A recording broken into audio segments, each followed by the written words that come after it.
আসসালামু আলাইকুম সবাইকে ওয়েলকাম করছি যুবরাজ খানাবির। আশা করি সবাই বেশ ভালো আছেন। আপনারা গতকালকে থেকে দেখতেছেন যে আসলে রদ্রিগো, লুকাস পেরি এবং ব্রুনো গুইমারেজের ট্রান্সফার নিয়ে আসলে অনেক কথাবার্তা হচ্ছে। বিশেষ করে ব্রুনো গুইমারেজের ট্রান্সফার নিয়ে আসলে সবচেয়ে বেশি কথা হচ্ছে, কারণ নিউ ক্যাসলের সাথে তার চুক্তি হচ্ছে 28 পর্যন্ত। কিন্তু সৌদির কিছু ক্লাব, বিশেষ করে আল ইতিহাদ, এই ক্লাবটা আপনার ব্রুনো গুইমারেজকে নেওয়ার জন্য বেশি পাগল হয়ে গেছে। তো পাগল হইছে কেন?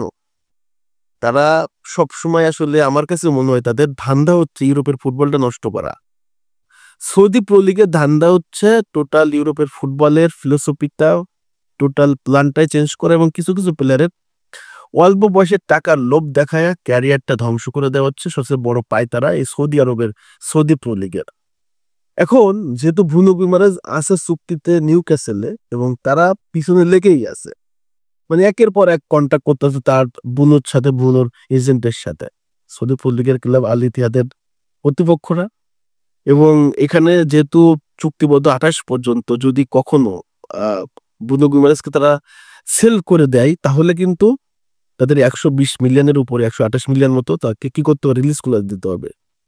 এবং কথা হচ্ছে যে শুধুমাত্র 128 মিলিয়ন দিলেই যে নিউক্যাসল ছেড়ে দিবে বিষয়টা এমন না। এখানে ব্রুনো গুইমারেজেরও সম্মতি থাকতে হবে।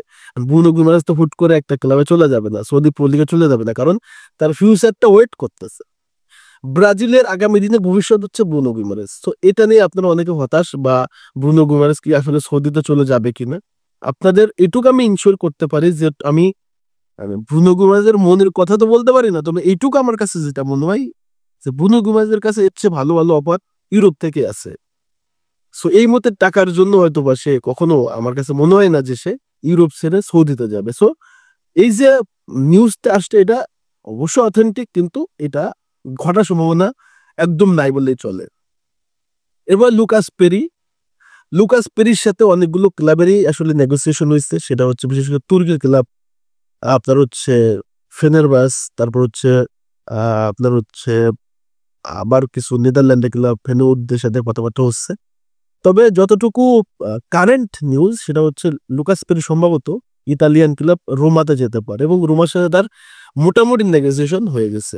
লুকাস পেরি যথেষ্ট পটেনশিয়াল একটা গোলকিপার, যে কোনো দলেরই তার উপর নজর থাকবে, এটাই স্বাভাবিক। তবে আমার কাছে মনে হয় লুকাস পেরির সম্ভাব্য গন্তব্য হতে পারে রোমা। লাস্ট যে নামটা রদ্রিগো গোয়েজকে নেওয়ার জন্য অনেক ক্লাবই আছে এবং 100 মিলিয়ন দিয়ে নেওয়ার জন্য আছে লিভারপুল, আর্সেনাল, ম্যানচেস্টার ইউনাইটেড, চেলসির মতো ক্লাব। তবে সবচেয়ে বেশি আলোচনা যে নামটা সেটা হচ্ছে চেলসি রদ্রিগোকে নেওয়ার জন্য সবচেয়ে বেশি পায়তারা করতেছে, অর্থাৎ বেশি যোগাযোগটা কন্টিনিউ করতেছে রিয়ালের সাথে এবং রদ্রিগোর এজেন্টের সাথে। তো আমার কাছে কথা হচ্ছে, বাবা রদ্রিগো, তুমি যদি রিয়াল মাদ্রিদ ছাড়ো তাহলে অন্ততপক্ষে ক্যারিয়ার যদি করতে চাও ম্যানচেস্টার ইউনাইটেড এবং চেলসিতে যেও না, অন্য কোনো ক্লাবে যাও ইউরোপের, বাট এই দুটা ক্লাবে যেও না। এসে ছোট কোনো ক্লাবে যাও, কোনো সমস্যা নেই, আমি মাইন্ড করবো না। কিন্তু চেলসি এবং ম্যানচেস্টার ইউনাইটেড যেও না, কারণ এদের সবচেয়ে বড় সমস্যা হচ্ছে ম্যানেজমেন্টের ভিতরে যখন জ্ঞানজাম চলে তখন হাজার ভালো কোচ এসেও লাভ হয় না।